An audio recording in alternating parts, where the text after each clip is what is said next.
Hi, Coach. Congratulations. Thank you. Covering the game from Spain. I want to go back to that game against the Rams, the Thursday night game. How, from the outside at least, it seemed that something finally changed in your team, the way you were able to come back from behind. I don't know if in the inside that game somehow represents something special. Thanks. Yeah, that game was it was interesting because we do try to treat every game like it's the next opportunity for us and keep the kind of the outside noise to a minimum. But that was a big game within the season, and I think we realized in that moment that we were a championship caliber type of team, and we've earned the opportunity to win those types of games, given all the things that happened in that game that didn't go our way. And so I think at that point our team had some resolve, and we even had more belief in who we could become. And I think it's the last time we ended up losing. Two more questions, far right. Mike, Jason Leisure from the Chicago Sun-Times. How do you continue to do what you do defensively but evolve as all of these other teams will be gunning for you next year and some of these good offenses in the NFC? Well, we use the term chasing edges here in Seattle. You have to live like that. You can't be copying everybody else. We want to be on the forefront of things. We know that we're target number one now, but it's really going to be our mentality for us to keep pushing the envelope with our personnel where we can take things at our speed. And so there's going to be times where we feel like teams get a beat on us, and we're going to have to move and shake, and that's happened several times throughout this season as well. And that's just how we operate. Okay, last question for Coach. Yes. Okay, thank you. Appreciate this. And this is Alan from the Allen Alfred Sports Search Show. I was here when the plane arrived. Two-part question. Whose idea was it? Congratulations on the Super Bowl win, but whose idea was it to come in wearing all gray? And second thing is, whose idea was it to give away the Super Bowl hats? Because I had a feeling he was going to win at that point. The Super Bowl hats, like they handed to you coming down the plane? Eric Kennedy, our equipment guy, gave us the gray suits, and we wore them. It was pretty simple. And they had the hats at the bottom, so not a lot of thinking on our part. We're just excited to be there and excited for the whole opportunity. Okay, thank you.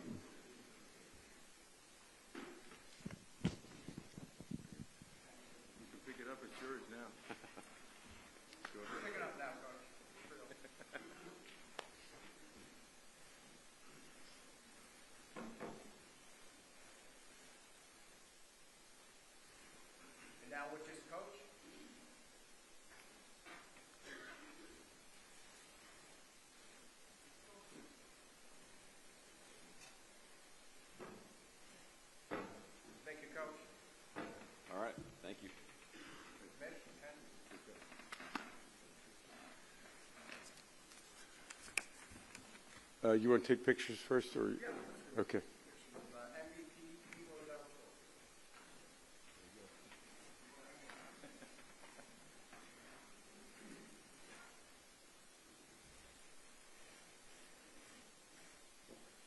And just one with Ken.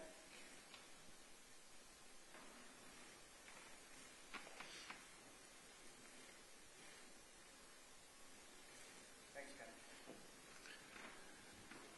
You all saw his performance last night. He's a great young man, obviously a terrific player. I think 135 yards, and I think it was 161 scrimmage yards. I think this is the first time we've had an MVP running back since Terrell Davis back in the 90s. But a well-deserved MVP trophy for Ken Walker. So, Ken, here you go.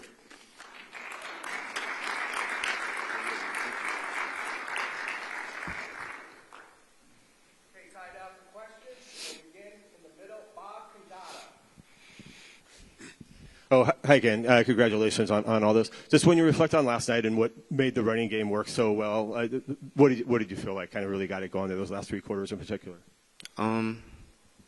We worked on a run game all week leading up to the game, and I got to give the credit to the O-line, the wide receivers, and the tight ends. They were real detailed in the run game, and they did their job and made my job a lot easier.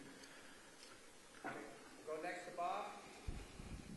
Ken, right in front of you here. Just now that it's the day after and those two trophies are sitting there on your left, can you reflect on the journey, whether it's rookie year to now, whether it's when Mike came aboard to now, just reflecting on what this franchise has been able to achieve to get to the top here? It's been a lot. You go through a lot of ups and downs. But when Mike came in, he talked about winning, and I believe everybody on the team bought into that. And, we built a brotherhood, a strong brotherhood, and, I believe that's really what got us here. Front row, far left. Ken, if you could pinpoint one thing this season that you felt you've improved upon, what would that be, and how did you make that happen? Really just trusting it, trusting the system. And I believe the way I made that happen is just the guys around me. The coaches, being real detailed, and really just trusting the whole process in general. Okay, we have a question here, second row on the left. How's this all change you? Super Bowl MVP, game at all? Like me personally?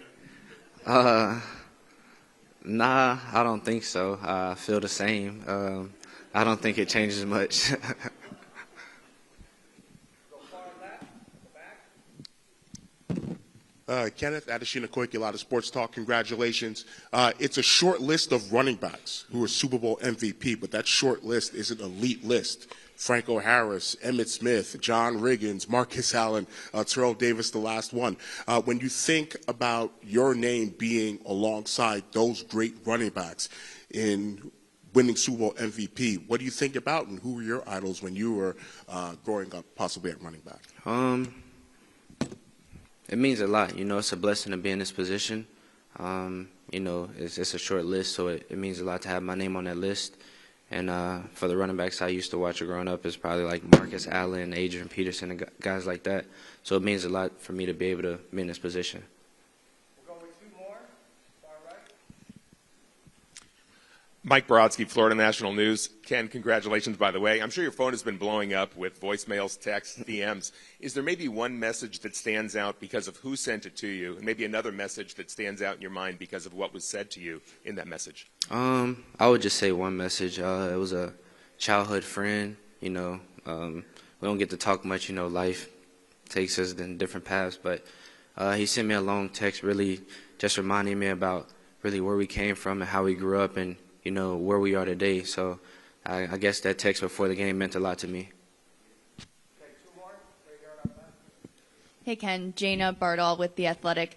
I saw yesterday you had some family in the stands, you said. Your dad also in his first NFL game. What was the celebration like last night, and what was his review of the game? It was good just to have my family here, at this stage.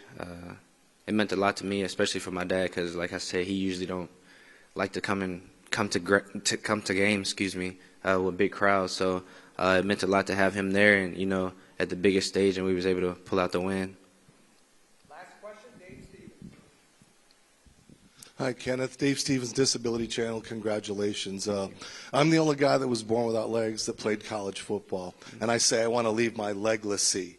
So given what you've gone through in your life, and especially what you've overcome, when the doctor said you wouldn't play football again, what's your legacy going to be? I'm not sure. I'm just trying